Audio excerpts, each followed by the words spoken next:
the mean value theorem and closely related inverse function theorem for functions defined on Rn. We'll start with one-dimensional functions. Back in Calc 1,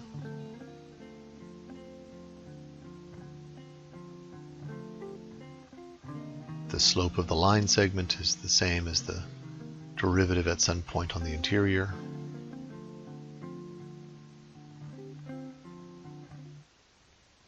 Going to multiple dimensions, we'll do 2, but the same construction scales for n. Have 2 points in a nice convex domain, and the line segment connecting them, and we'll parameterize that with t.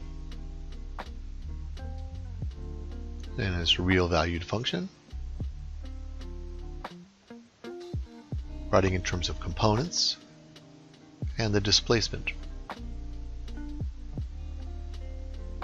Capital F will be little f, restricted to the line segment.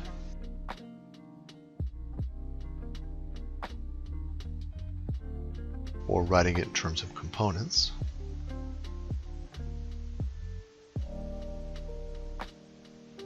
And I apply the mean value theorem.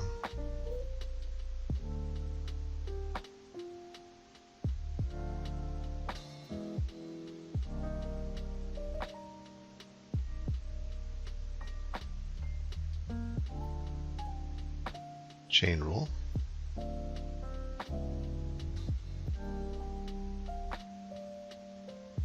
P star is the point that corresponds to t equals lambda. Writing in terms of the differential applied to a vector, and that vector being thought of as the difference of 2 points. Technically, it's 2 vectors, but we're always using the point vector isomorphism.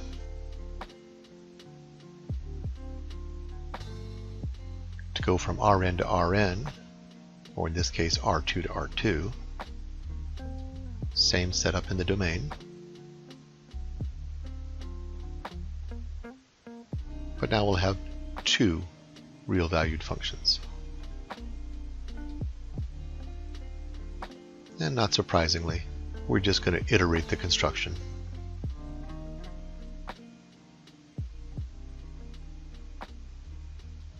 What we're going to get is a matrix L that looks kind of like the differential, except you want to think about it as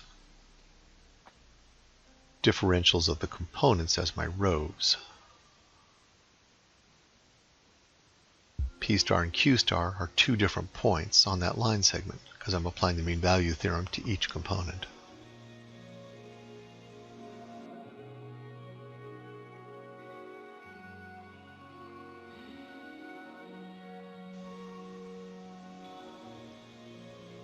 Mean value theorem on F, mean value theorem on G,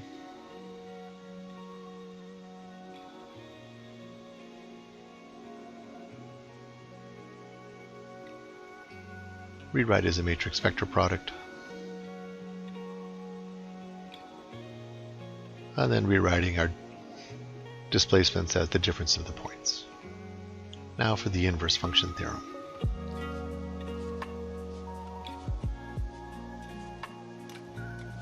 We want to find conditions that will make t have an inverse. We're starting with that these symbols all make sense, so that t is going to be C1.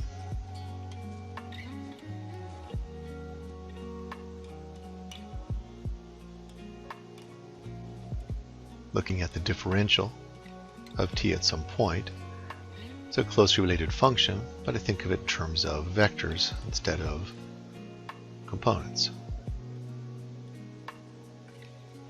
The determinant of L and the determinant of the differential are almost the same. The difference is that L is a function of 2 points, whereas the determinant of my differential, the Jacobian, is a function of 1 point. But of course they're related by just setting the points the same. If that determinant is non-zero, through the continuity of M, there's a neighborhood of P where M remains non-zero.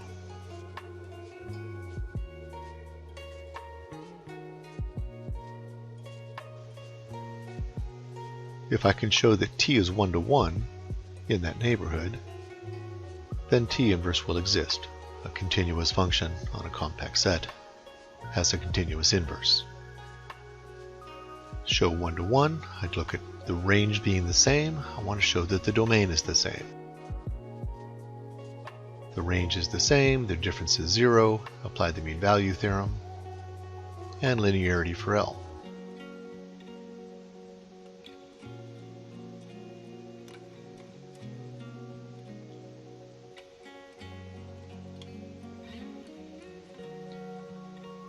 L inverse exists because the determinant is non-zero.